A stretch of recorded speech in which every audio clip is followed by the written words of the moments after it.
All right. I mean, I was going to say, are you ready to begin? I am absolutely ready.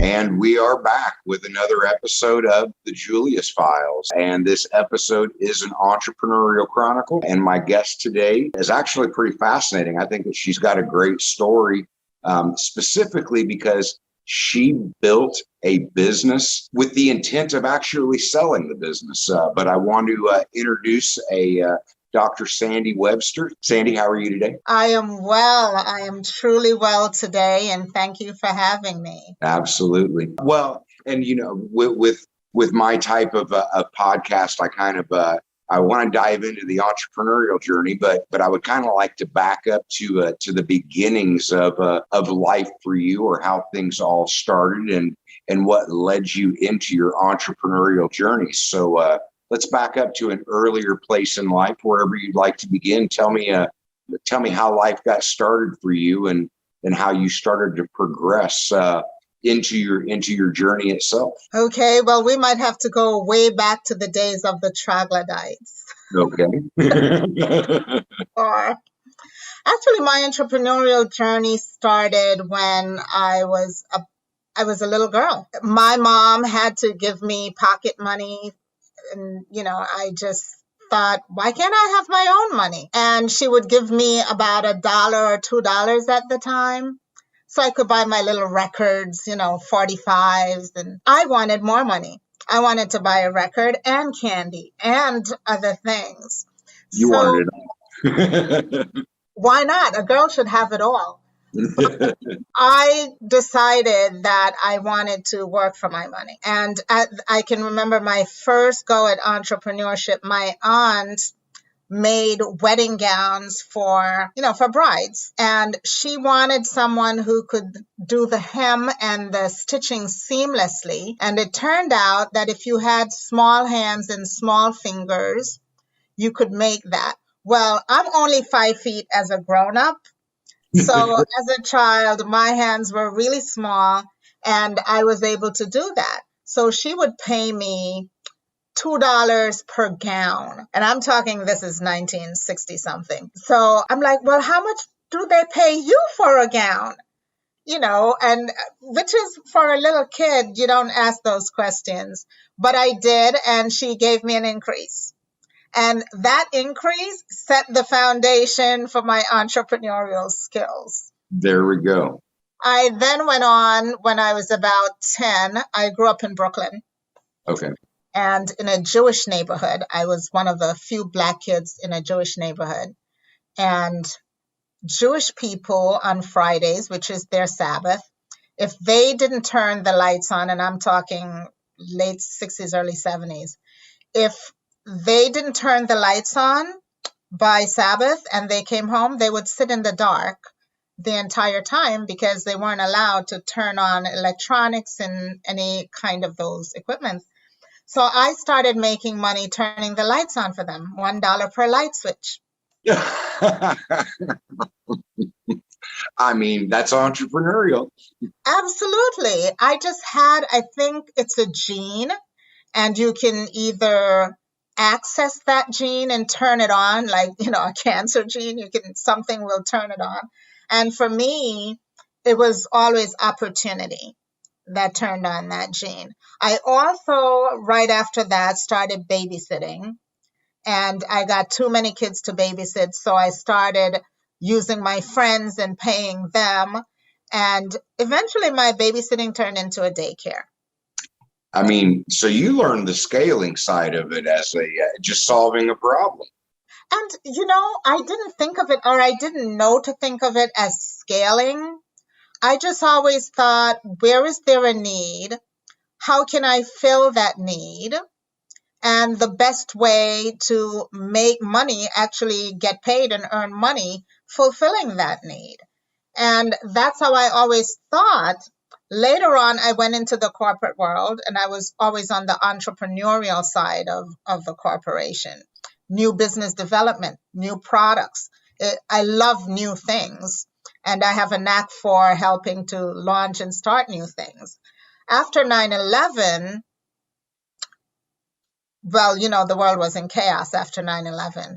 And my business partner and I worked for the same company. We got downsized, and that was probably the best thing that ever happened to us. Because, one thing about corporate, they pay you well, but you become so complacent of just, okay, they're paying me well. And then you threaten to leave and they pay you more to stay. And it's just, that's how it goes. But it was a good thing because we had both, about 2 weeks prior to 9/11, talked about having a business and doing business together. And then, 9/11 happened. So that was our opportunity to say, let's try this thing. And we were old, but we were young enough that people would hire us if it didn't pan out in a couple of years. We'd still get hired someplace. So it was a great time to try.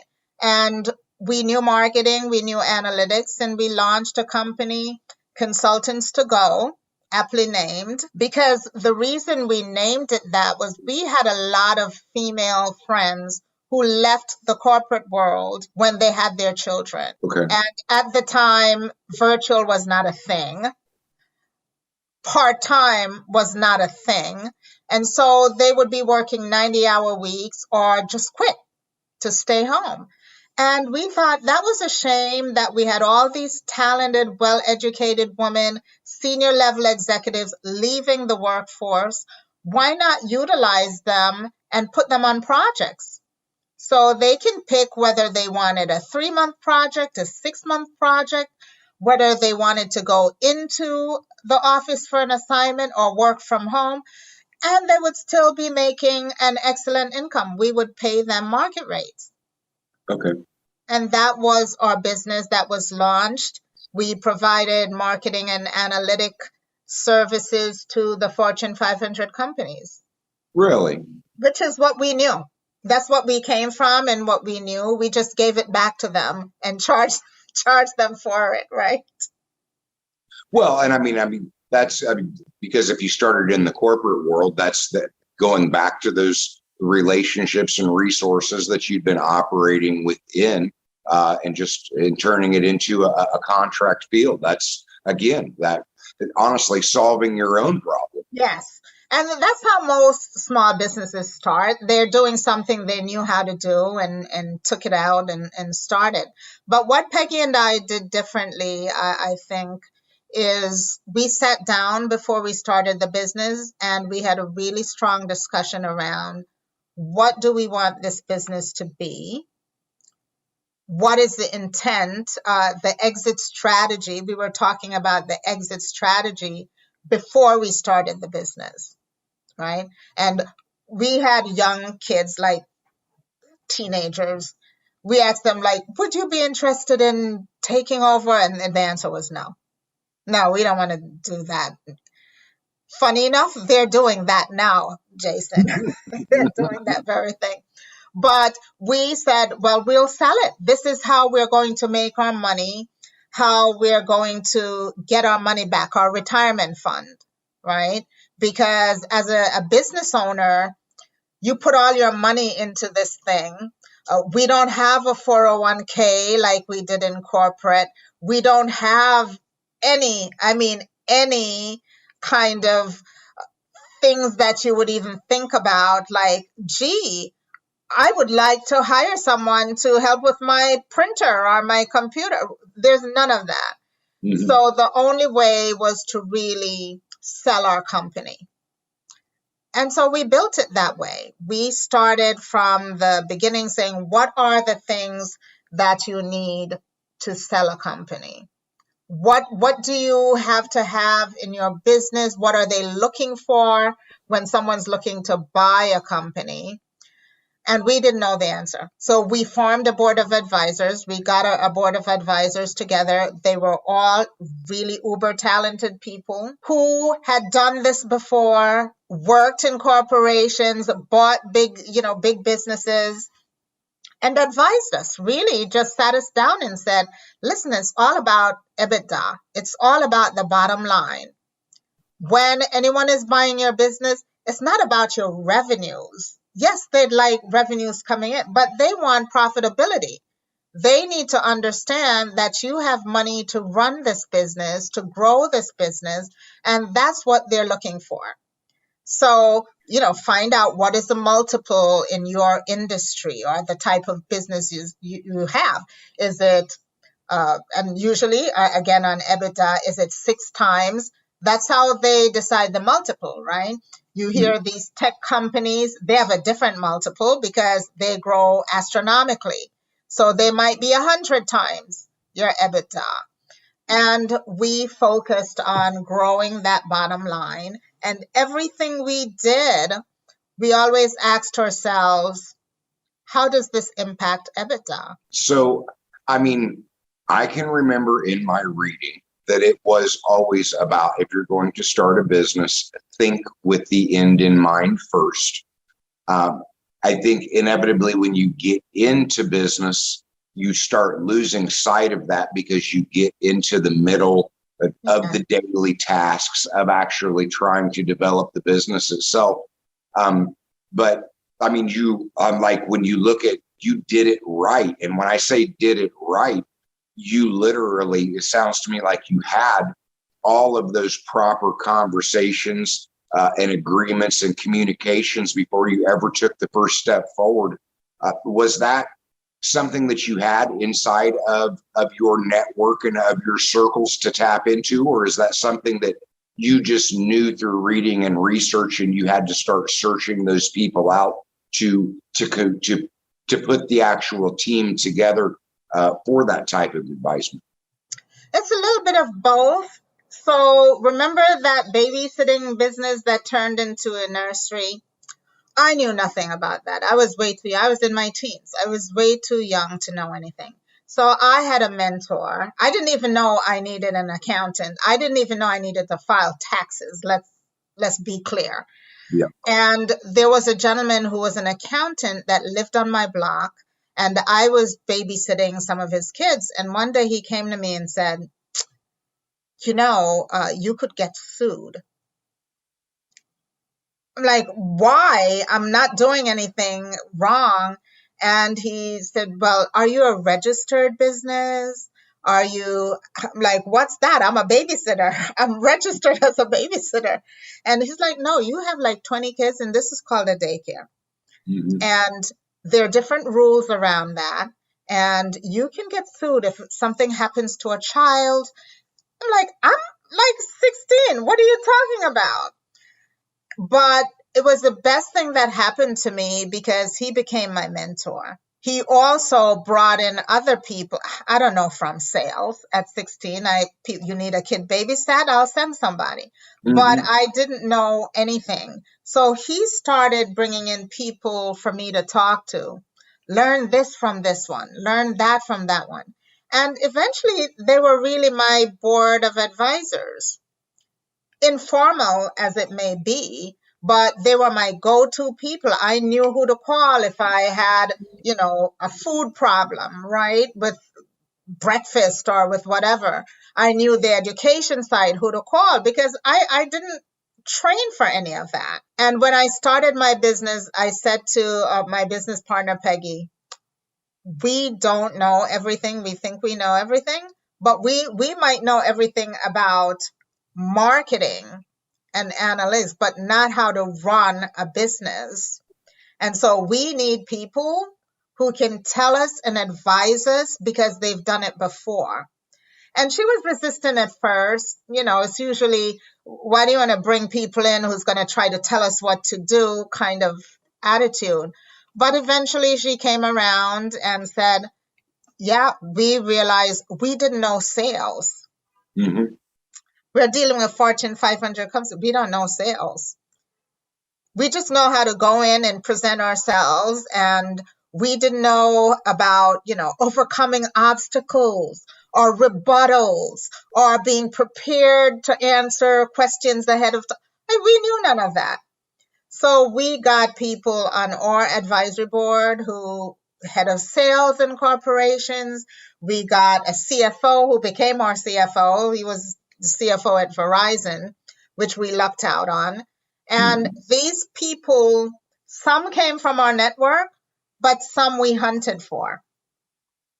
So, and that, I mean, because we're talking about in a time where hunting for them was not as easy as just pulling up Google and doing searching. Granted, I mean, if you're in New York, obviously you're in a more densely populated area, and it definitely is a mecca for business as a whole. But those, it still had to be presenting major challenges. Absolutely, absolutely. So what we realized, we created a profile of the person that we wanted, just like it was a job description. You know, we need Jason Julius, what are the things we need from Jason, right? We need, he had to have been at a senior level in sales because we're dealing with SVPs in corporations. So we need someone with that mindset and the thinking of what an SVP would ask of us or what they're looking for. We need someone who might have managed people because we're looking to build a team and we need to understand what we need to do to get that. We got someone who was in HR because we never worked in HR. And so we got someone to advise us on HR. And the way we found these people, you ever go to a conference and there was a dynamic speaker that you just couldn't, like, I want that person. I want that person to be my friend. And that's how we did. We would write letters of invitation to people we admired and said, we saw you speak at such and such.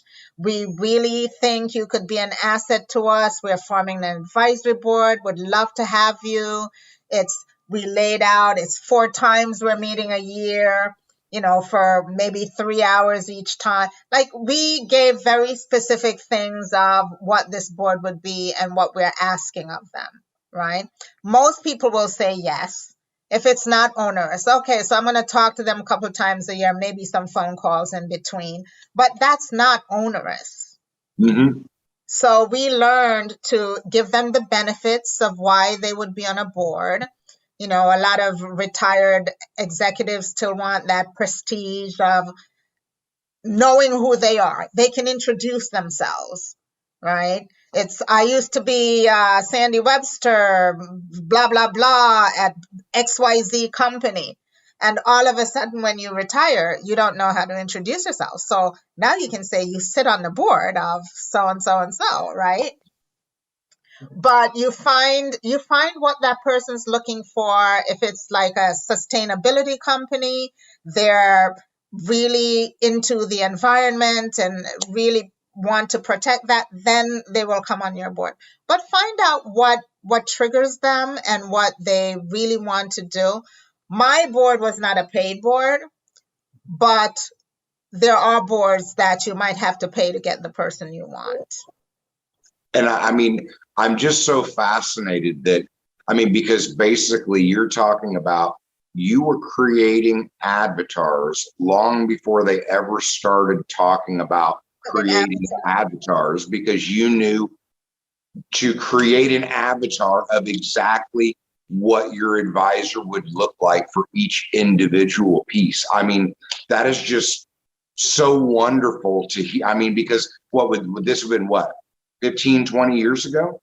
Yeah, but you know, Jason, we come from analytics, right? My background is marketing and analytics. Before they called it an avatar, we just called it a customer profile.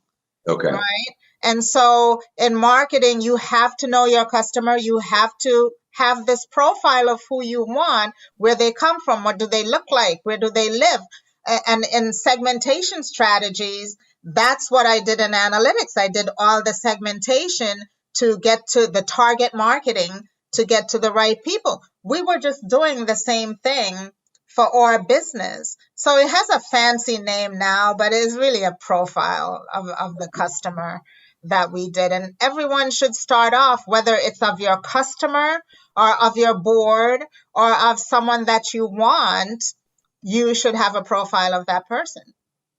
Okay, so I mean, and generally speaking, what was the size of the board that you came up with? And again, are we still talking about this is all pre-launching of your business, or was this something that kind of developed as you were starting to grow and realize that you needed to create yet another avatar for help as you were putting the pieces together? Yes, it is. We started off with 2 people because those were the 2 people that came to mind. Like, who are the 2 people you want? And, we had those 2 people and we went out and got them. So we started our board off with 2 people.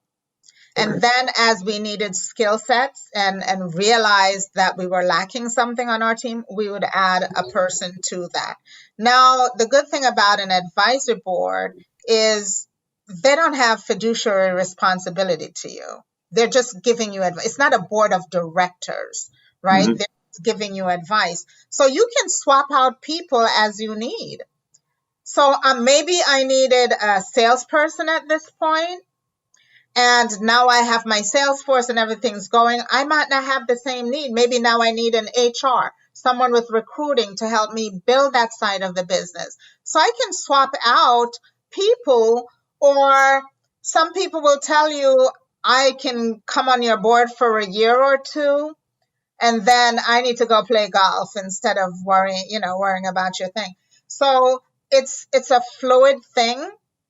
And it's up to you as the leader to decide when you need to change someone. You have to learn board management, because there are people who are always going to talk, and then there are people who are going to sit quietly, and you have to learn how to integrate all of that. But yeah, it can be slow or fast depending on what your needs are at the time. I think we peaked out at about 8 people on our board, 8 board members. We weren't, a mega company. We really had, and it's easier to manage too, quite frankly, the smaller numbers. But we had the people we wanted, and then we just switched out and swapped as needed. So it's ongoing. It's an ongoing process. Okay, so inevitably, if you're going to build something where your intent is to sell it, you got to build it. You got to build it before a buyer can come. So what does that look like? I mean, you started the business with the end in mind. What kind of time frame? What were some of the struggles that you faced as you were executing that plan to finally get to a point of having something of size that could potentially be sold?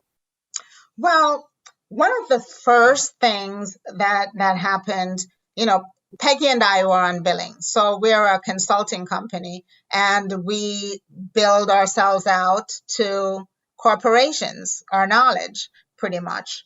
At some point, Sandy and Peggy can't have 20 assignments going at the same time when you're on full time. So the first thing our board said, you have to clone yourselves. You have to get Sandy and Peggy to work in the business, which is the first time I started hearing that, working on your business. And I'm like, oh, whatever, but they're like, you've got to get off of billing.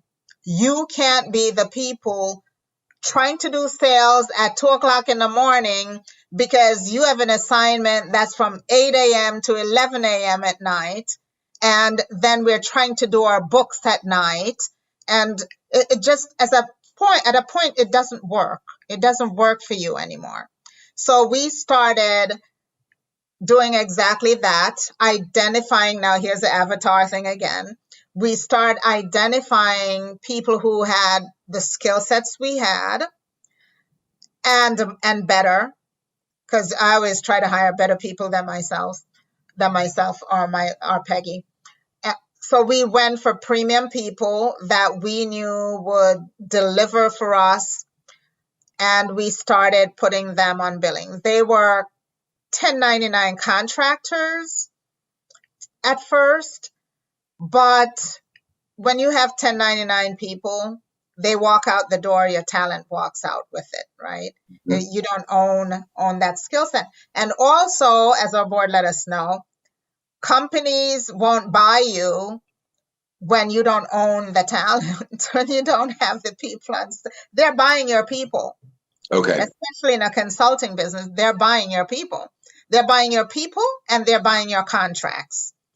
Okay. So that is the next thing we had to do after we started to get people, was to grow our contracts, make sure we had recurring opportunities. That's also important, recurring billing.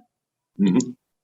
We also made sure that we start putting in an infrastructure into the company. Documentation is absolutely necessary. We had to document everything. So a new person comes in, we start training them and putting processes in place. We started getting our HR process together and hiring, HR people. And that's how it grows, one at a time. As we found we needed this, or we're outgrowing what we do and we have to either get technology now to take over from people, then you put that in. But it's an ongoing process. It's an iterative process, but ongoing as well.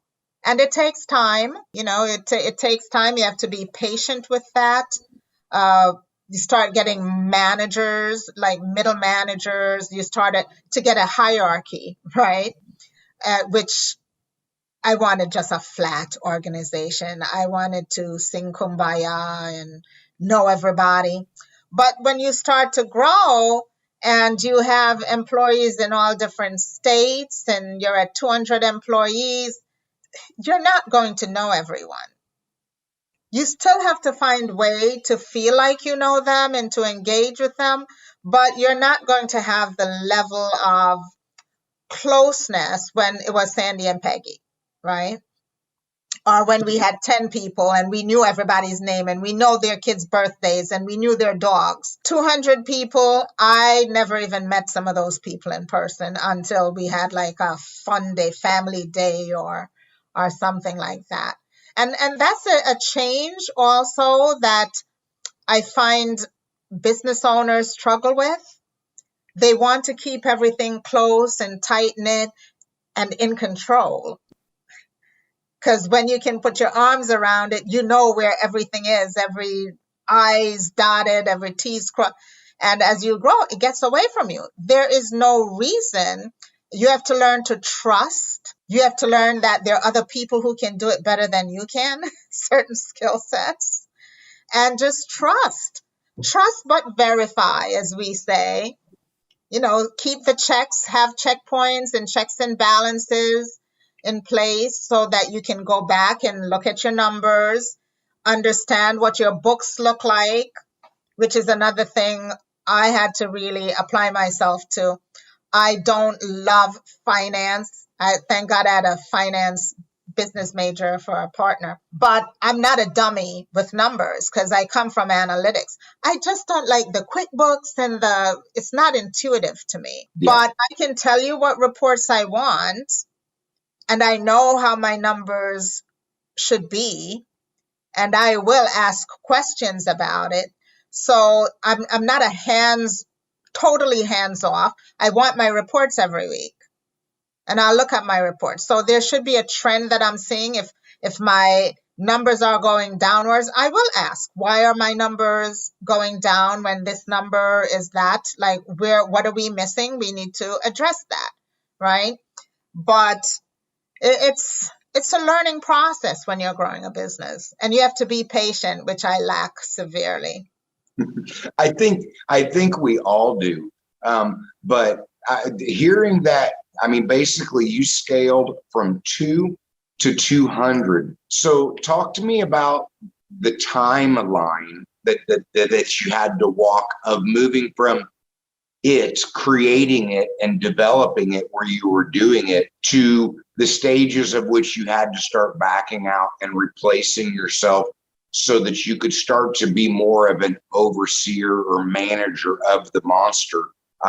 What did that timeline look at as far as trying to give our viewers a realistic expectation of what it takes to truly build, grow, and scale? We started this business in 2002, and it was the Sandy and Peggy show for probably the first two to 3 years. Okay. And we made good money.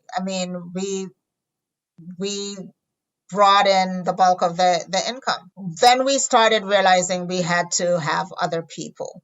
So as we made sure we brought on people we didn't have to train. They could hit the ground running is what we said. And we knew those people, fortunately.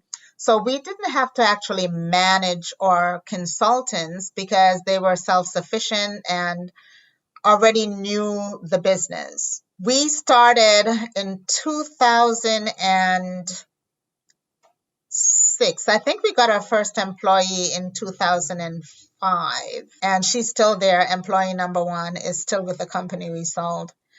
But once we got the first person and we started getting more, it probably took another 2 years or so, because I remember the board at every meeting saying, you need to get out the business. They could have just pressed a recording because you're still in the business. So that took about another 2 years. I think I was the first person off billing, and I have more of an operational mindset. I'm the process gal, right? I put all the stuff in place.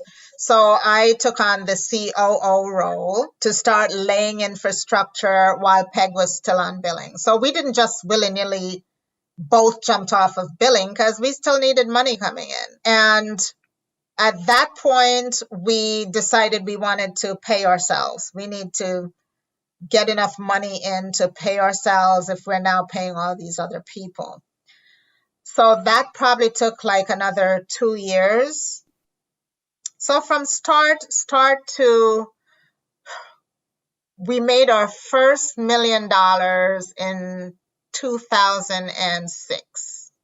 Okay. So from 2002 to 2006, went from 0 to $1 million. After that, we doubled our revenues year over year, pretty much, until 2008, when the world stopped.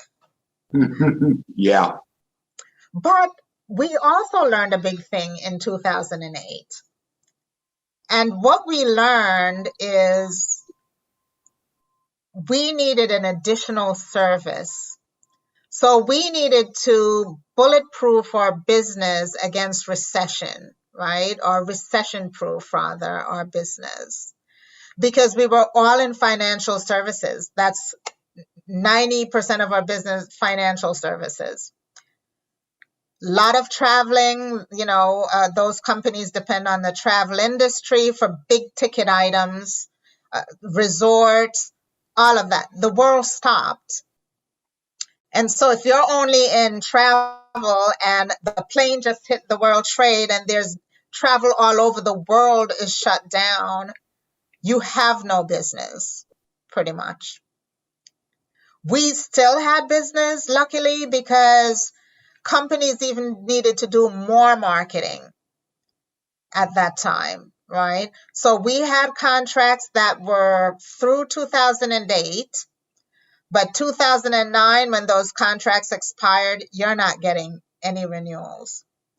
I remember driving from Brooklyn to Newark, where my office was in New Jersey, because the phones did not ring, and I swore someone left it off the hook or unplugged it. But you're just tanking. You're back to nothing. But that gave us the opportunity to say, what are complementary businesses? Are complementary verticals to what we're doing now? So if we're in financial services, when that goes down, what business is going up? And that was telecom. So if people stop traveling, they're going to pick up the phone and call their families in other countries. So phone bills go up, right? And we moved over into telecom. So we added telecom and insurance. They used the same kind of skill sets that we already had. We just needed to deploy them differently. And the other thing was we were mostly in marketing, but we always got this big analytics project every year because everyone knew us. And we're like, you can't have marketing without analytics. So on the front end, you needed market research, then you do your marketing, then you analyze it, and you take that and put back into the beginning, right? So it's a circular thing. And we decided we'll move into analytics as well as a complementary service to our marketing. But we learned all that in the downturn. And again, solving problems. And I'm sorry if maybe I'm not speaking at all, but I just love how your brain works and how you have, I mean, you've kind of waded through all of this, always looking for the next problem, the next solution. So if in 2008, this is where you are, I mean, when did you actually sell the business? When did you get to the point of where you felt like it was at a size and scale where you were like, okay, now it's time to address what we talked about in the very beginning, which was the end? And we had set a revenue goal because we sat with our financial advisors and, our CFO and said, okay, Peggy, what do you need to walk away to make yourself whole? And Sandy, what do you need to walk? And then there are two of us. So whatever we make is divided in two, right? So what do you need to walk away with to make up for not being in corporate, or getting your 401k and whatever? And we came to a number that our financial advisors said, to be comfortable, you need to get this number. And in order to walk away with this number, your revenues have to be this number. And that's revenues. And remember, your EBITDA has to be this number. And so we said, okay, let's put it on our calendars. And when we get to that number, and it might increase because cost of living and everything else. But when we get to that number, we take a good look to see. And I have to tell you, when we got to that number, we were just playing around like, let's go test the market. Okay, so we're now at this number. I remember we were both on the phone saying, hey, we reached that number. Guess what? And let's go see what's going on in the world. We did not truly expect someone would buy us, that quickly. So you did, I mean, you were able, once you hit that number, you were able, the buyers were there and ready? Well, one particular buyer, right, wanted, the very first day we met our broker, our business broker, and said, this is our company. We're just shopping. And he goes, I know I have a buyer for you. And we're like, oh no, we're just shopping. We have an idea of who we want to buy. And, we were about 85% female in our companies. Like we bled pink. This is a female dominated company. And we were also minority and woman-owned business. So we were looking for someone that fit that profile, that said they could take over our women and minority-owned status. And at the end of the day, which I hate that saying, but at the end of the day, you want someone who could afford to buy you, to give you the money that you need to get out of it.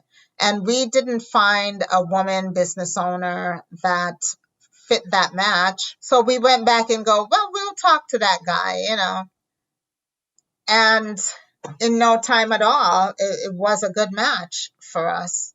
He wanted the same things. He wanted to grow analytics, which was our strategy for, our long-term strategy. He wanted to do that. He wanted exactly the business we had. That's just so awesome. I mean, because the thing is look, my mother was part of the women's lib movement of the 80s. And I saw females as very much an untapped resource when I started building my business. And for a long time, I shied away from that it's a female-led organization. My mother kind of, because I'm a male, so I didn't know how that would be received. Upon several conversations with my mother, it was no, be proud of that and lean into that. Yes. And I am very proud of it. But obviously, again, I'm a male, but the business as a whole is heavily dominated by females, because it's been the first place that I've looked to bring on resources and talent in general. So, I think that a lot of people I think that the world is catching up with that now, but for a long time, it was very much an untapped resource. And you legitimately built an entire business and organization in that mindset. I just so happy, so fascinated. But I mean, we're still in the 2008, and that's we got a timeline here. When did you actually exit the business? We sold our business in 2016. Okay. And then we had an earnout period that was built into it for another 2 years. So we left in 2018, totally left the business. But, it was time. A lot of learnings after you sell and you're still in a company. And if I had to do it over, I might have gotten a shorter earnout period or no earnout period at all. But we wanted our people to know that we didn't just sell them out, that we were still invested in making this company a success. So we wanted to transition properly to teach the new owners the things that we knew that made us successful, to get to know our clients. And there's stickiness inside of that too, because you're not the owner anymore. You're really just an employee now of the company. And you'll see that some employees might be confused about that, right? Who do I go to when I have a problem? Because I'm used to going to you, but the owners are really the people. It became a little bit confusing. So we exited at the right time. We left at the right time, and the business changed. That business now is probably quadrupled, from when we sold it. They're now in different countries and living true to our strategic plan that we laid. So I'm happy about that. No, that's great, because obviously he knew exactly what he wanted. He knew exactly what he was buying, and you built it in a way that he was literally able to quadruple that value in another 6-year period. Yes. That's amazing. Oh no, I look at them all the time and just say, oh my goodness, I feel so proud. It's not like, oh, I should still be there. It's like, I feel truly, truly grateful and proud that they're doing well. And I think most of the people that we gave to them as employees, a lot of them are still there. Really?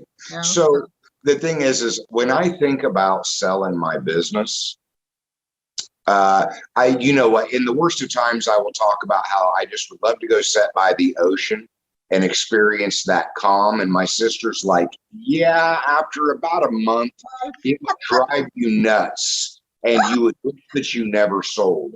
So after investing your entire life in that, how did you mentally grapple with that? I mean, had you already solved the next problem, which was you already knew what the next phase of your life was going to be, or did you have some time that you had to grapple with going with all of that responsibility, and then that slowly winding down to you having to figure out the next?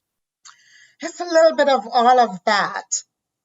So we knew, the time frame that we wanted to sell in, right? So that was one thing. I knew that my personality is not one of sitting at home eating bonbons. So retirement was not a word in my vocabulary.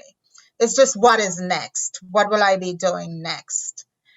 And that selling my company gave me the opportunity to do other things that I wanted to do. Peggy was kind of the same way. I think I had more of a directional, hey, I'm not going to be sitting at home eating bonbons. She wasn't quite sure what was next for her. And so she took some time. We both took a little bit of time, figuring stuff out. But right away, I launched another company. We did, before we sold the company, had moved assets that we did not want to sell into another company. So we had that company at the time, we moved things like our publishing or workshops. We had invested in some other small companies, so we moved that out. Those were not things we wanted to sell. We had built an app that we wanted to use sooner or later. We moved that out. So when the day that we left, we still had another company that we were managing. Yeah. And then we were doing workshops. Like, we had all these workshops we used to deliver. So we were doing that right up until 2020, when the pandemic hit. Then Wow. Peggy decided, you know what, I'm going to take some time. And I'm like, oh no, I don't want to take any time. So I took the workshops that we had and I started launching online courses. And that's what I do today in my own company, Sandi Webster LLC. I help women form their advisory boards. I do business coaching from zero to, millions, because I've been through that process, like the entire thing. So I think I have a little bit of credibility in helping women, whether selling to corporations, the procurement process, marketing their businesses. Like, we do the whole thing. So that's kind of what I'm doing now and really enjoy it. I'm just, again, in awe that's because you have successfully had the answer to the problem before you ever got into the timeline of the problem being a readily, you had already thought about the solution before you ever got to addressing the problem in the timeline. That is just so amazing. Yeah, I think my issue now that I'm really wrestling is this business that I have. How big do I want it to be? Like, is it bigger than a bread box? I truly, in my heart, don't want it to be another multi-million-dollar, 200 employee thing. I like the intimacy of a smaller business, the getting to know the client, the seeing the results, taking time to see the results of my impact, my work with someone. I don't want, obviously I have to have people who help me, and I do have an assistant and, all those accoutrements, but I really still want to keep it small enough that I can manage. And that's proving very difficult for me because I tend to like, okay, what do I do to grow this thing? That's my mindset. So I have to kind of rein myself in a little bit when that happens. Wow. I mean, because you have the natural ability, yet you're trying to keep yourself from chasing them shiny things that ultimately end up scaling. That is just... we all have our own shiny things, right? I have a plethora of shiny things that I really would like to do, and I think they have value. Even little things like writing the story about how we grow our business. We have a book already that we did years ago. I'd like to have the follow-up book, but it takes time. Like, when do you find the time to sit and do all of this? I would love to create a product. I've been in a service business my whole life. I've never really created a product. I have like 1 million products in my head. Like, when do I find time to get it out? So yeah, slowly but surely. That is so wonderful. So when I put together this podcast, it was that I wanted to bring the information out there that I wished had been out there when I started in business. And I mean, this has just been such a wonderful podcast. I can't thank you enough. But I look for, I guess, for those nuggets of wisdom, those principles of success in business and or in life. Do you have any imparting pieces of wisdom that you would give people for success in business or life? Well, I would say it's never too early to start planning. Sometimes you don't know what you want to do or you get in there, but it's never too early to start writing things down, planning what you want to do, because you could always change it, right? Mm-hmm. But when you have it written down, I find it's just a good roadmap for you to have when you're doing that. And I would say every deal you make or every business you want to, what is your out? Like when do I walk away? It's like that old song, Kenny Rogers, gotta know when to hold them, know when to fold them. You've got to know that. Like when do I know this business is no longer viable that I have to walk away? Or it's the same thing with your life or with decisions you have to make. When do I know when to walk away? Doesn't mean you have to walk away, but you should know when to do that. And I think one simple thing that I said, if I'm starting a business again, which I did violate my own rule, was to name the business after yourself. It's a harder sell. People are buying your name, if you're trying to grow your business to sell it. But of course, this one I wasn't planning on selling, so I named it Sandi Webster LLC. But I as a rule, I wouldn't start a business in my own name.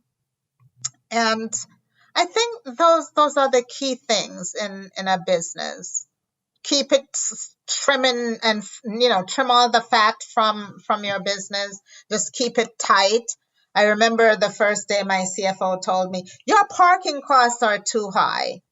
Like, what are you talking about? This is my business. It's like, no, your parking costs are astronomical. And then I said, so how do you want me to do? He's like, you got to start taking New York City subway. I was like, no way.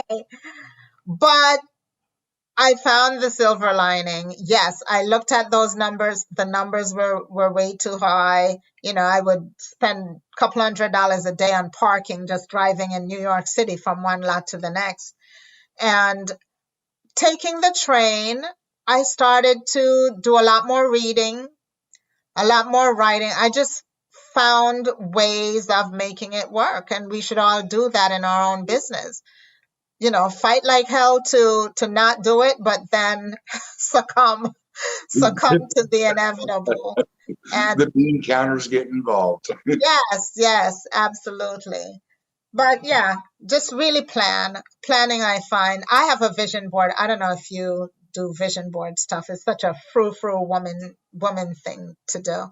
But I've done vision boards for years where I lay out, what I want for my business, what I want for my personal life, just traveling, just the things that I want. And I find when I have it in front of me, it's very easy for me to look daily and say, how am I impacting this item on my vision board? Mm-hmm. Like I just took a look. I keep them right over there in my corner. So I could, every day I have to look at it. And then I looked at it yesterday and I saw I should have been writing a book, like that book we talked about. Mm-hmm. I'm like, oh, I've been remiss. I haven't been doing enough to get that book out. So now I'm going to go back to trying to write at least, X number of words per week to get back on track. And hopefully by the end of the year, you'll be reading my book. And I would absolutely look forward to it.